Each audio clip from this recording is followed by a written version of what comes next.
व्रत निवेदनों में अधिकांश जनपदों से ऐसा अवगत कराया गया है कि कवि सम्मेलन, काव्य गोष्ठियाँ नियमित रूप से होती रहती हैं। अच्छी बात है। हिंदी साहित्य भारती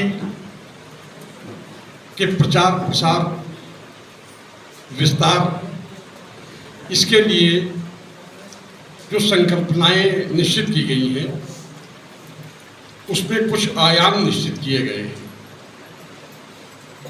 उन आयामों में पहला तो सदस्यता अभियान ही है जो सबका आधार है, वो चल रहा है और प्रकट भी हो रहा है यहाँ पर प्रस्तुत किए गए व्रत निवेदनों के माध्यम से। दूसरा, महामहिम राष्ट्रपति को संबोधित करके हिंदी को राष्ट्रभाषा, भारत को इंडिया के स्थान पर भारत के रूप में स्थापित करने का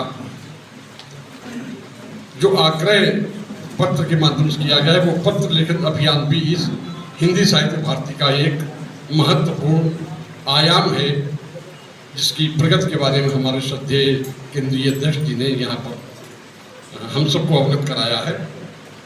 इसके अतिरिक्त राष्ट्रबंधन 4 प्रकार से विभिन्न माध्यमों से करने की योजना है। इन आयाम के द्वारा राष्ट्रबंधन, अतीत का अभिनंदन। हमारा आपका सबका मानना है कि वर्तमान आदर्श वर्तमान वही होता है जो अपने गौरव में अतीत से प्रेरणा लेकर भविष्य की उज्ज्वलता का निर्माण करता है। इसलिए राष्ट्रबंधन, अतीत का अभिनंदन, इसके अंतर्गत हम अपने अतीत में जो हमारे महापुरुष, महाकवि, महान साहित्यकार हो चुके हैं, उनकी जयंतियों के अवसर पर, उनकी पुण्यतिथियों के अवसर पर हम उनको याद करते हैं और उनसे पाथेय ग्रहण करने योग्य जो बिंदु हैं उन पर चर्चा करते हैं, उनको संग्रहण करते हैं।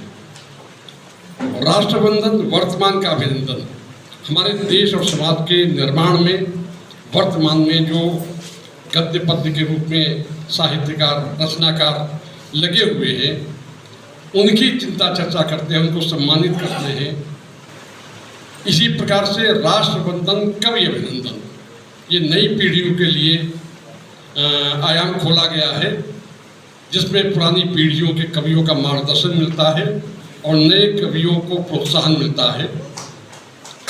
ये इसके अतिरिक्त राष्ट्रबंधन, प्रतिभा का अभिनंदन, इसमें हम प्रतिभा की खोज करते हैं और उनको राष्ट्र और देश की समाज भावना की ओर से जोड़ते हैं। इस प्रकार एक हमारा डाटाबेस संकलन का भी आयाम है, जिसमें हम विश्वविद्यालयों, उनसे संबंधित महाविद्यालयों और उच्चतर तकनीकी संस्थाओं में हिंदी को किस प्रकार से हम उनका उपयोग कर सकते हैं, समाज में विभिन्न वर्गों में, विभिन्न सेवाओं में लगे हुए लोगों को हम खोजते हैं, उनको सम्मानित करने का प्रयास करते हैं।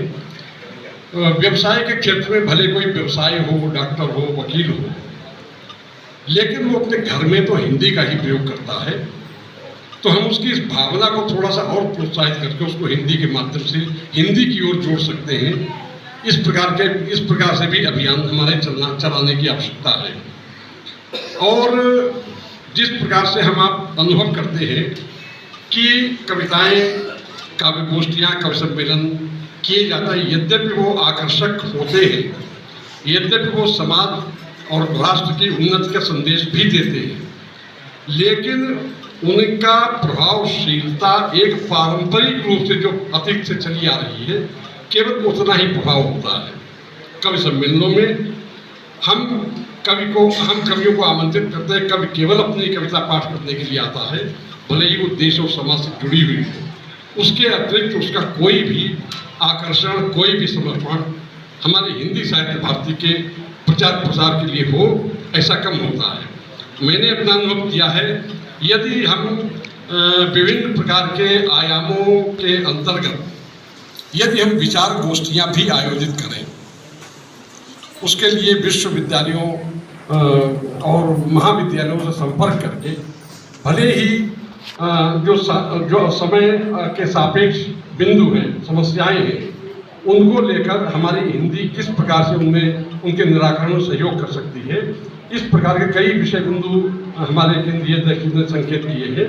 उनको लेकर के हम अगर संक्षिप्त समयबद्ध वैचारिक गोष्ठियाँ विचार गोष्ठियाँ आयोजित करें तो भले ही उसमें भीड़ 50-100 की ना लग पाए, भले ही उसमें 10 व्यक्ति आ पाए, लेकिन वो जो अपने 10 व्यक्ति आकर विचार व्यक्त करेंगे, उन विचारों का जो प्रकाशन होगा विभिन्न प्रकार के संचार माध्यमों से, तो निश्चित रूप से वो हमारे मन और अंतरात्मा में ग्रहण करने के लिए योग्य अधिक उपयोगी होगा, जिसकी हम ये कार्य कर रहे हैं।